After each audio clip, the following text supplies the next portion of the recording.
inside of a United States federal prison on November 11th, 1978, 4 Mexican Mafia members, Phillip Black Segura, Adolf Champ Reynoso, Robert Black Ramirez, and William Willie Bobo Govia, would approach, attack, and murder fellow Mexican Mafia member Thomas Yapo Trejo. The individual who we'll be covering in this video is Phillip Black Segura, a Los Angeles gang member repping East Side Clover, who would first go to California State Prison, be picked up for multiple bank robberies, and endure a 40-plus year straight federal prison sentence before being paroled in 2020 after a resentencing. We'll see you tomorrow. It was a contract murder so shocking and gruesome, detectives say even one of the killers was killed because it went so badly. Mexican Mafia involvement caused most of the case to be investigated under a veil of secrecy, but tonight, Chris Blatchford lifts that veil. Chris. And underneath is a story that is like The Godfather, with video never seen before on television. In this Fox Undercover report, we see the influence the Mexican Mafia has on the streets, and we warn you, graphic pictures about to be seen are offensive. Here at St. Mariana's Church,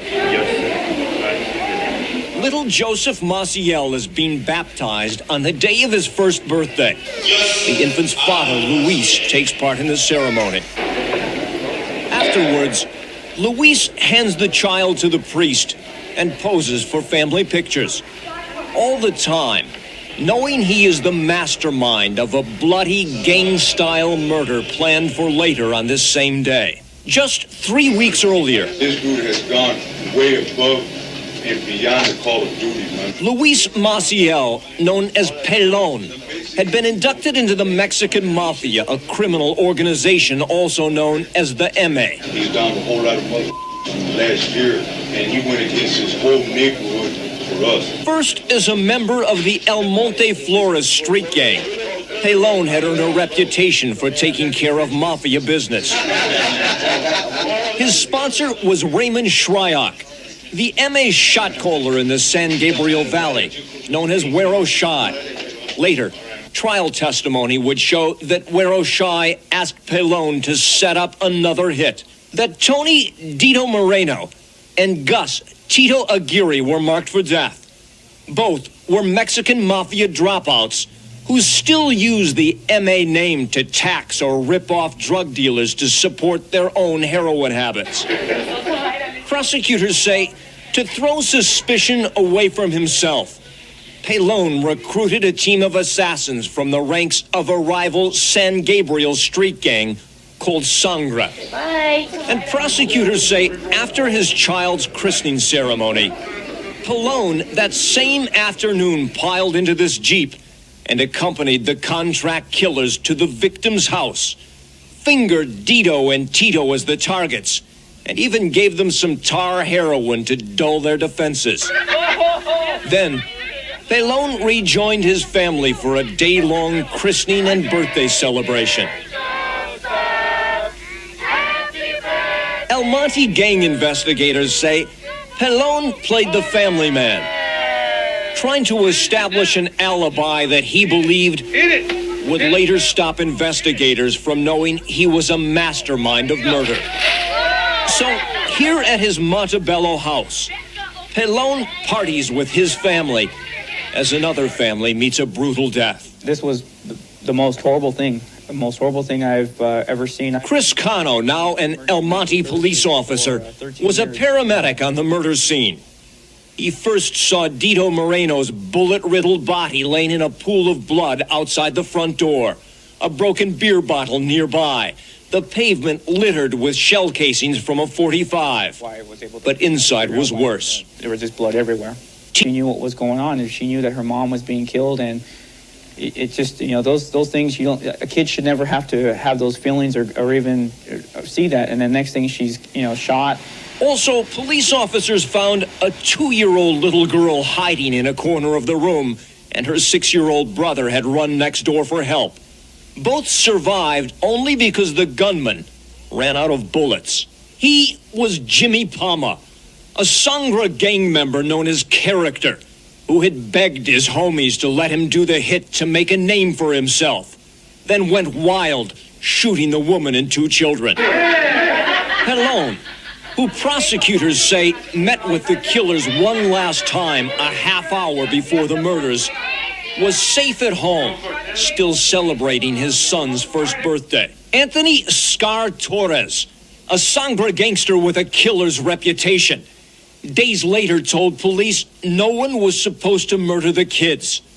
Scar got life in prison for standing guard outside the home with a shotgun. Daniel Tricky Logan was convicted and sentenced to 129 years to life for driving this getaway car. Richard Primo Valdez, a second gunman convicted of killing the 2 mafia dropouts, and Jimmy Palma were sentenced to die by lethal injection. But here at San Quentin Penitentiary, 2 weeks after arriving on death row, prison officials say Palma was stabbed to death here in the recreation yard while standing in an area occupied by Mexican Mafia inmates, baby killers unpopular even in prison. Pelon Maciel is also here on death row, and prison sources tell Fox News he stays away from the main exercise yard and keeps a distance from his Mexican Mafia brothers as he waits for his date here in the execution chamber. One prosecutor says there is no doubt that Pelon Maciel deserves to die. Meanwhile, Mexican Mafia kingpin Raymond Weroshai Shryock was never tried in connection with the El Monte slayings, but is serving a life term in federal prison for racketeering and other charges. They call themselves Sereno13 and swept down on the neighborhoods of Albuquerque like a plague. Chris Blatchford, for the first time, brings the story home to L.A. Chris. Well, back in 1993, a Los Angeles gang member went to visit his grandmother and discovered rock cocaine was being sold in her Albuquerque neighborhood at a premium price. He told his homies back in L.A., and as we see in this Fox Undercover report, that led to a reign of terror. They know him here on the street as Weasel, a gang member from L.A.'s East Side Locos. Here, Weasel sells a rock of crack cocaine to undercover cops, and they hand over $20 in payment.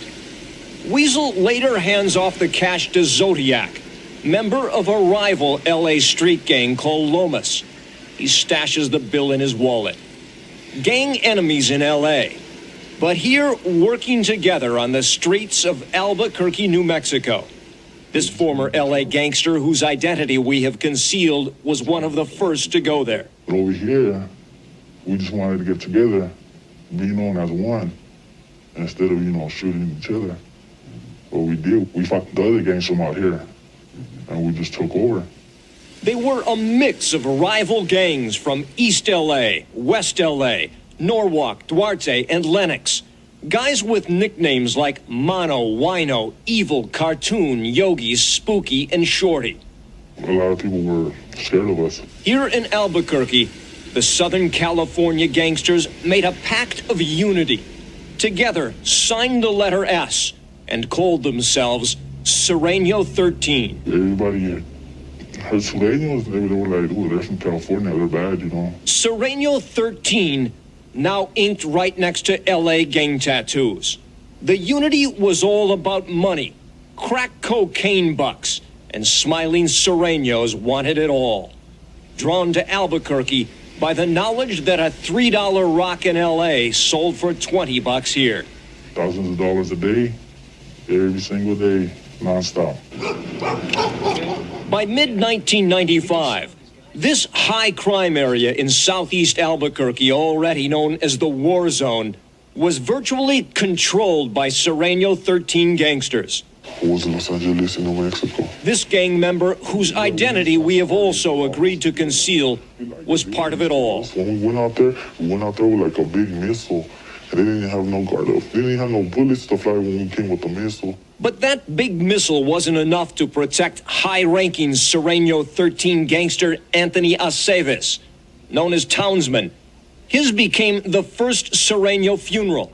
He was shot down by an angry local Latino gang called Uptown Kings. What's going on, you guys? Welcome back. Another episode of Greenlit Gang TV. Hope y'all having a blessed day. Hope you had a good weekend. It is the first day of the last month of the year. 2025 for my channel has been absolutely amazing. And the best and easiest way to put it is that's because of each and every one of you. And I always ask for it, but if you could do it, it really does go a long way, and I really appreciate it. Please like, subscribe, and leave a comment. Sometimes I say it fast because I don't want to be that guy who's making videos who's always seems like they're begging for it. But it does really help the channel grow in multiple different directions and helps in so many different ways. So again, thank you to each and every one of you who has taken the time to do so. Like we talked about in the intro, though, we're going to be talking about a very famous Mexican Mafia member, guy. Seemed just like a solid individual. All the reading I did about Phillip Segura, really nothing but good things came up about him. Nothing about being an informant. Nothing about being a snitch. Nothing about being, an over-the-top, bombastic, rude or cruel personality. Just seemed like a solid individual. Obviously with the business, obviously down to do whatever. As we talked about in the intro, he committed that murder with 3 other Mexican Mafia members in the feds in the 70s. But by all accounts, just a solid guy. Okay? And like I said before in many videos, Prison Chronicles is an amazing social media platform. Go check them out. This is their little bit about Phillip Segura. Was originally from Los Angeles, California. All right. Reps Eastside Clover, but he did live in Compton. I did find that out on a separate page. I don't think you guys realize sometimes how much digging I do just to get little pieces of information. And that was the case for finding out that he also grew up in Compton. Was inducted into the Mexican Mafia in 1971 while in the California State Prison. Ultimately, he gets caught up and convicted of bank robbery and sent to federal prison. On November 11, 1978, he and 3 other eMe members, Adolf Champ Reynoso, Robert Black Ramirez, and Willie Bobo Govia, kill another Mexican Mafia member by the name of Thomas Yapo Trejo. He gets a life sentence for this hit. As the first wave of eMe members, Segura, Champ, and Willie Bobo established the federal faction and appointed themselves as the very first 3-man commission over the federal prisons. And that is quite a prestigious position, to say the least. After the 40-plus years in prison, he gets paroled in 2020 due to sentencing law changes. This is kind of interesting. So Prison Chronicles says he died shortly after of liver disease, which obviously I totally believe them. But in some other platforms, some other messaging boards, it said that he might still be alive. Wasn't able to confirm or deny that. I'm going to lean towards what Prison Chronicles said. But yeah, a little interesting. Then on a Reddit post, it says this: Segura from ES Clover said this guy's a real sleeper. In 1971, he became a member of eMe and then did over 40 years straight in feds. He was a powerful, big homie for years and did time in the ADX. And that's the big max security prison in Colorado. That's where they hide. Well, kind of. They put El Chapo, put Barry Mills, T.D. Bingham, all the terrorists. You got Ted Kaczynski was there, Ramsey Youssef, all the big dogs, man. A lot of the, I think Jeff Fort went there, Gangster Disciples founder from Chicago. Could be wrong on that one, but I believe that's where he went as well. And Eastside Clover is one of the oldest vadios in the Lincoln Heights area in Los Angeles. Been around since the 20s and 30s.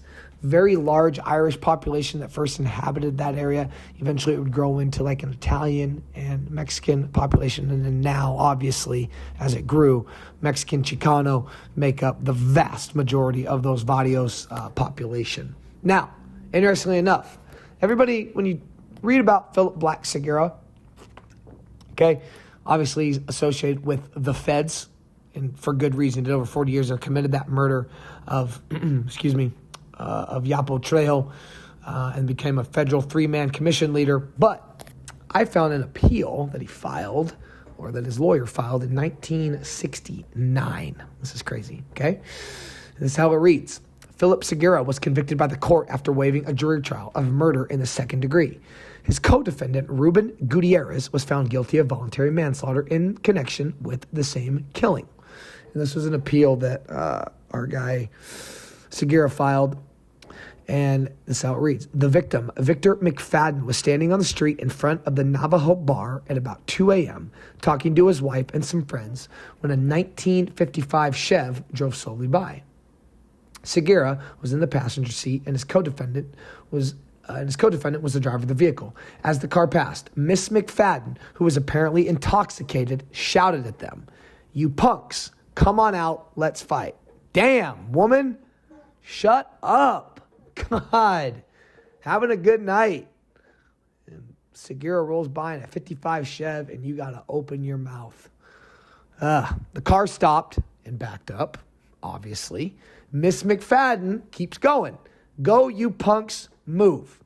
Well, Segura then stated, quote, "I'll show you who's the punk." He pointed a rifle at them out the window of the car and fired one shot. The bullet, of course, doesn't hit her, who was running her mouth. It strikes her husband. God. Victor McFadden in the abdomen, fatally wounding him. He died in a hospital a few days later.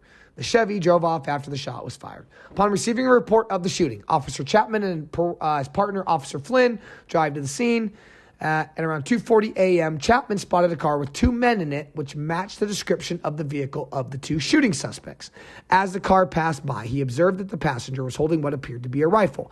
It was in a vertical position, with the barrel sticking up. So you picture you're in the passenger seat, you're sitting upright, you got the gun probably in between your legs, and the barrel sticking up probably almost in the vinyl top of the vehicle. The officers followed and stopped the vehicle. After ordering our guy Phillip Segura out and his co-defendant out, Chapman observed a .22 caliber rifle on the floorboard in the front of the car. It was a single-shot weapon, quote, which required reloading each time it was fired. Yeah, this is definitely a long time ago. The weapon appeared to have been recently fired. The officer found a spent, dear God, .22 caliber cartridge near where the rifle was found. Couldn't even get the casing out, huh? Upon opening the bolt of the weapon, the officer found a live round of ammunition in the chamber. In their testimony, Phillip Segura and Gutierrez indicated they had been drinking heavily on the night in question. Segura also stated that he had taken approximately 14 Reds. Seconal. Well, you know, man, you guys come to this channel for details. So your boy Googles Seconal, and it's a powerful, short-acting barbiturate drug that acts as a central nervous system depressant. As a recovering addict, my time was early, mid, late 2000s, into the 2010s. Obviously, I didn't get sober till March 10th, 2020, but when I really got into the heavy stuff and the opiate pills, late 2000s, early 2010s was my introduction to that stuff, and never really came across barbiturates. But in detox and recovery settings, when I did go to treatment, I remember some of the old timers talking about abusing barbiturates, and you go, man, what are those? So I'm reading this and I'm thinking about that as I'm reading it. But whatever it was, he took 14 of them, so I'm sure that's enough to mess you up. And our guy Phillip Segura had decided he wanted to go to the Rose Hills Playground to find a friend named Frank in order to return the rifle he had borrowed. Segura indicated that he had asked Gutierrez to drive him because he was, quote, too high to drive himself. Segura further related that on the way to the playground, the gun was fired accidentally. And this is what he's telling the cops and what he's telling the court. It went off when the car suddenly jerked as he was placing it in the back seat. Gutierrez stated that he had just stopped for a red light when he heard the shot. When he asked Segura what had happened, Segura told him about how the gun had just went off. Both Segura and Gutierrez denied hearing or talking to any woman standing on the sidewalk. Remember, she's called them punks, talking shit, saying she wants to fight them. After the gun was fired, they continued on their destination, but could not locate the owner, Frank, some random Frank guy at 2 a.m. Apparently, hey man, you know what? We got to get Frank his gun back. It's 2:30 in the morning. Let's go. Hopefully he's at this playground park. On the way back, they were stopped by the police. In rebuttal, I don't blame the prosecution one bit for going, pump the brakes. Wait a minute. They introduced evidence of statements that Segura and Gutierrez made in separate interviews with an investigating officer the day following their arrests. I'm assuming, even though it was the next day, that our guy Segura, after popping 14 Reds, probably was still under the influence. Both were first given proper Miranda warnings. In his statement, Segura and Gutierrez told the officer, Gutierrez had just told the officer that just before the shot was fired, he heard someone yell, "Punk." He saw a group of people standing on the sidewalk after the gun went off and turned and saw Segura. he was behind him and that the rifle was in his hands and it was pointed out the window. He got scared and drove off. They cruised around for a time and then returned to see what happened. God, when the gun went off. It was then that they were stopped and arrested. Oh, God. Hate to say it, but I believe the prosecution, and that just sounds dumb as shit. Segura told the officer that they were cruising around when they saw a group of people standing on the sidewalk. Suddenly heard the shot and realized that he was holding the rifle and pointing it out the window in the direction of the people. One of the arresting officers, Flynn, also testified in rebuttal. He indicated that he did not smell any odor of alcohol in the breath, which, okay, I don't know what that means. The guy said, it didn't say anything about drinking. He said that he took a bunch of pills, but reading through that, yeah, I'm going to go that they were probably guilty in that case. Yeah, pretty crazy. And then he goes to the state pen, but then he gets picked up on these federal bank robberies. So it means he must have been committing bank robberies also while out on the streets and abusing drugs and getting high and alcohol and everything else. Gets picked up with that, ends up in the feds. And it said he does this 40-plus year stretch. Never flipped, never turned, never burned anybody. And it did say that he had kind of went off into like a retirement and in good standing. That's why I think there were people that were pushing back. There's even a comment on the Prison Chronicles post that's saying, I thought he's still alive. Because people are saying, yeah, he kind of rode off into the sunset sort of a deal. Can neither confirm or deny. If somebody listening to this video does know, I would love to know. I hope you guys enjoyed the video. And until next time, you already know what it is. Peace.